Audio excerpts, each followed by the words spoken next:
Muiz. Kalau begitu masalah ini belum selesai Kiai. Tunggu surat saya berikutnya. Kiai Haji Ali Badri kemudian menulis surat kedua, diawali dengan meminta maaf atas bahasa yang kasar dalam surat pertama. Kata-kata beliau lucu juga. Kiai Ali Badri melihat masalah inti internal keluarga Wali Songo itu lebih serius daripada sekedar dimusuhi oleh Ba'alawi. Beliau siap bertahan walaupun banyak orang luar memusuhi beliau.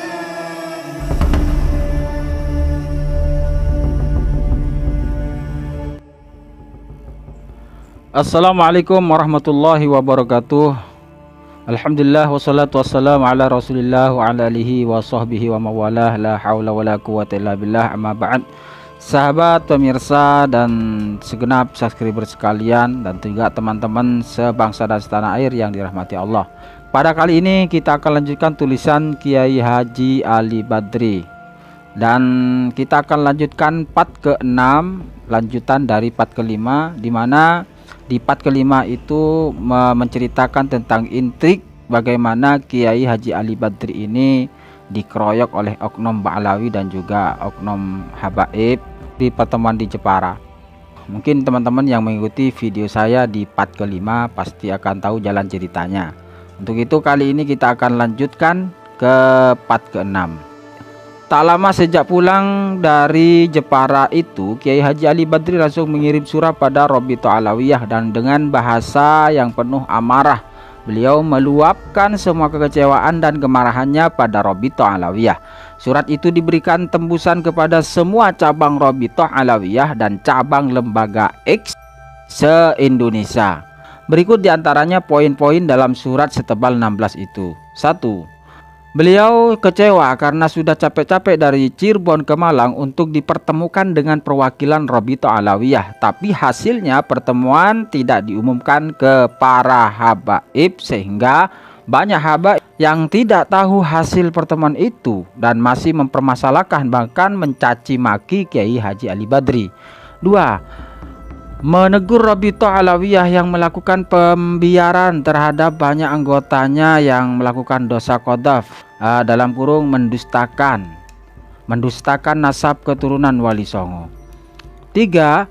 Menegaskan bahwa keluarga Wali Songo hanya mau bersilaturahim dengan Ba'alawi untuk mengamalkan perintah agama, bukan meminta pengakuan dari Robito Alawiyah. Bahkan Robito Alawiyah sama sekali tidak punya kompetensi untuk mengesahkan nasab keluarga Wali Songo. Karena itu Robito Alawiyah dan anggotanya baru datang jauh setelah Wali Songo datang ke negeri ini, sehingga mereka tidak memiliki data, dan data itu justru dipegang oleh keluarga Wali Songo. 4. Menantang Robito Alawiyah untuk debat terbuka dalam 3 bab, yaitu keabsahan nasab keturunan Wali Songo, masalah garis perempuan, dan masalah kafaah. Kiai Haji Ali Badri berjanji bahwa beliau hanya sendirian saja di dalam debat terbuka itu. Robito Alawiyah boleh menunjuk beberapa orang pun untuk menghadapi beliau. Yang penting disaksikan banyak orang dan direkam dengan video. Beliau juga berjanji kalau beliau kalah dalam 1 bab saja, maka beliau akan membubarkan lembaga yang beliau dirikan. Surat Kiai Haji Ali Badri itu ditanggapi sangat serius oleh Robito Alawiyah. Mungkin karena Kiai Haji Ali Badri itu orang Pasuruan yang sedang tinggal di Cirebon. Robito Alawiyah pun menyerahkan masalah ini pada habaib Jawa Timur. Berkumpullah habaib di pesantren Dalwa Pasuruan untuk membahas surat Kiai Haji Ali Badri. Lembaga X pun hadir dalam pertemuan itu, diwakili oleh salah satu sesepuh dan penasehat pengurus pusat lembaga X, yaitu Kiai Haji Abdul Muiz Tirmidzi Bondowoso. Pertemuan itu menghasilkan suatu jawaban singkat yang kemudian disampaikan kepada Kiai Haji Ali Badri oleh Kiai Haji Abdul Muiz. Jawaban itu berbunyi, sampaikan kepada Ali Badri, nahnu la nusaddiq wa la nukadzib. Kami tidak membenarkan dan tidak juga mendustakan. Maksudnya mengenai nasab Kiai Haji Ali Badri dan nasab keturunan Wali Songo yang lain.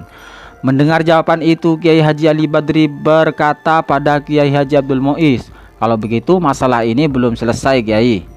Tunggu surat saya berikutnya. Kiai Haji Ali Badri kemudian menulis surat kedua, diawali dengan meminta maaf atas bahasa yang kasar dalam surat pertama. Kata-kata beliau lucu juga, yaitu ketika beliau menulis, maafkan saya yang telah berkata kasar dalam surat sebelumnya, tapi maklumlah karena kalian juga yang membuat saya marah dan berkata kasar. Singkatnya, di antara poin-poin surat itu, ini adalah meminta maaf atas bahasa yang kasar dalam surat pertama. Ya, dua, tidak mencabut isi surat itu. Semua yang beliau sampaikan memang harus sampai pada Rabithah Alawiyah dan semua habaib. Tiga, tidak mencabut juga tantangan untuk debat terbuka. Beliau tetap mau debat terbuka. Empat, menulis artikel tentang qadhaf nasab yang intinya semua ulama mazhab sepakat bahwa mendustakan nasab orang masuk kategori qadhaf. Hukumannya sama dengan qadhaf zina. Yang mendustakan nasab orang dialah yang harus memberikan bukti. Kalau tidak maka dia dihukum cambuk 80 kali seperti hukuman qadhaf zina. 5. Meminta habaib untuk serius belajar fikih supaya tidak melewatkan bab qadhaf ini. Karena gara-gara kebanyakan mereka tidak mengerti bab ini, kemudian banyak habaib yang melakukan dosa besar qadhaf nasab. Nah, surat kedua ini membuat habaib harus berkumpul lagi. Mereka pun berkumpul di kediaman Habib Taufik Assegaf. Kemudian kembali Kiai Haji Abdul Muiz datang mewakili lembaga EK. Pertemuan itu menghasilkan jawaban yang kemudian disampaikan oleh Kiai Abdul Muiz kepada Kiai Haji Ali Badri, yaitu Rabithah Alawiyah dan Rabithah Azmatkan silakan jalan masing-masing dan tidak saling mengusik. Itu inti dari yang disampaikan oleh Kiai Abdul Muiz kepada Kiai Haji Ali Badri. Intinya Rabithah Alawiyah menghindari tantangan Kiai Haji Ali Badri untuk debat terbuka. Padahal kalau mereka merasa benar dan yakin akan menang, tantangan itu adalah kesempatan mereka untuk membubarkan Majelis Dzurriyyah Wali Songo. Karena Kiai Haji Ali Badri telah berjanji bahwa kalau kalah maka beliau akan bubarkan Majelis Dzurriyyah Wali Songo. Namun seperti halnya kesepakatan yang terjadi di Malang, kesepakatan di kediaman Habib Taufik Assegaf Pasuruan juga tidak diumumkan oleh Rabithah Alawiyah. Upaya yang melelahkan itu menjadi percuma karena hampir semua Ba'lawi dan muhibbinnya tidak tahu hasil pertemuan itu. Mereka pun terus salah faham dan bahkan tidak sedikit yang mencaci maki Kiai Haji Ali Badri dan keturunan Wali Songo yang lain. Sementara itu, oknum Ba'lawi juga memanfaatkan lembaga EK untuk menjatuhkan nama baik Kiai Haji Ali Badri. Mereka mendesak lembaga EK untuk mengeluarkan Kiai Haji Ali Badri dari keanggotaan. Ketua dan sebagian pengurus lembaga EK yang dari awal ada hubungan baik dengan Kiai Haji Ali Badri menjadi serba salah. Di satu sisi mereka tidak bisa bersikap tegas pada habaib, di sisi lain mereka kasihan pada Kiai Haji Ali Badri, sehingga diputuskanlah hal yang paling ringan untuk Kiai Haji Ali Badri, yaitu skorsing selama 5 tahun. Sebelum skorsing itu dikirimkan, pengurus lembaga EK menghubungi Kiai Haji Ali Badri dan meminta beliau untuk bersabar demi kebaikan lembaga EK. Tentu pembaca faham kalau memang Kiai Haji Ali Badri salah di mata lembaga EK, niscaya lembaga EK akan bersikap tegas dan mengeluarkan Kiai Haji Ali Badri dari keanggotaan, bukan sekedar memberi skorsing 5 tahun. Andai Kiai Haji Ali Badri bersalah dengan serius seperti yang dituduhkan habaib, niscaya guru beliau yang Makkah juga akan memberikan pernyataan menyalahkan Kiai Haji Ali Badri. Hal aneh ini jelas menunjukkan ada yang tidak beres dalam keputusan lembaga EK. Kiai Haji Ali Badri dijatuhi hukuman skorsing tanpa sidang sama sekali. Namun kita bisa memaklumi lembaga EK tidak bisa disalahkan juga. Kita tahu seberapa kuatnya pengaruh Ba'lawi di Indonesia. Konspirasi mereka untuk menjatuhkan nama baik Kiai Haji Ali Badri tak mungkin dapat dihalangi oleh siapapun saat itu, termasuk oleh lembaga EK.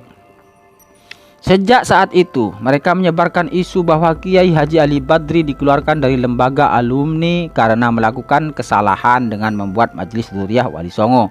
Semula Kiai Haji Ali Badri akan menuntut sidang resmi dengan lembaga itu untuk berhadapan dengan Ba'lawi sesama alumni yang telah mempersekusi beliau. Namun demi tidak menyulitkan pengurus lembaga Ek yang membawa nama baik guru beliau di Mekah, Kiai Haji Ali Badri bersedia mengalah, termasuk ketika diminta untuk menandatangani surat permintaan maaf kepada Habaib. Bersamaan dengan itu, keluarga Wali Songo sendiri yang telah bergabung dengan Majelis Dzurriyyah Wali Songo mulai banyak yang bikin ulah. Banyak yang bergabung hanya untuk mendapatkan pengakuan nasab supaya bisa mengaku habaib.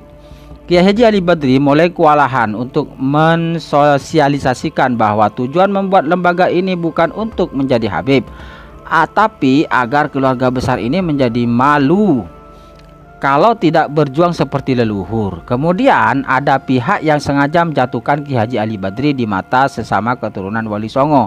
Ada pihak yang mengadu domba sesama keluarga Wali Songo, sehingga sebagian mereka mulai percaya dan menjelek-jelekkan beliau. Ada juga beberapa orang yang kecewa karena Kiai Haji Ali Badri tidak mengesahkan nasabnya. Di antaranya ada yang jauh-jauh datang dari luar Jawa dan keluar biaya banyak untuk keliling bersama beliau dalam proses penelitian nasabnya. Beliau tidak bisa mengesahkan nasabnya karena ada mata rantai riwayat yang terputus. Kalau sudah menemui keluarga besar di kampung halaman orang itu dan tidak ada satupun yang tahu nasab lengkap yang diajukan olehnya. Dia mengaku mendapatkan dari seorang kiai, tapi tidak mau diajak bertemu kiai itu dengan suatu alasan.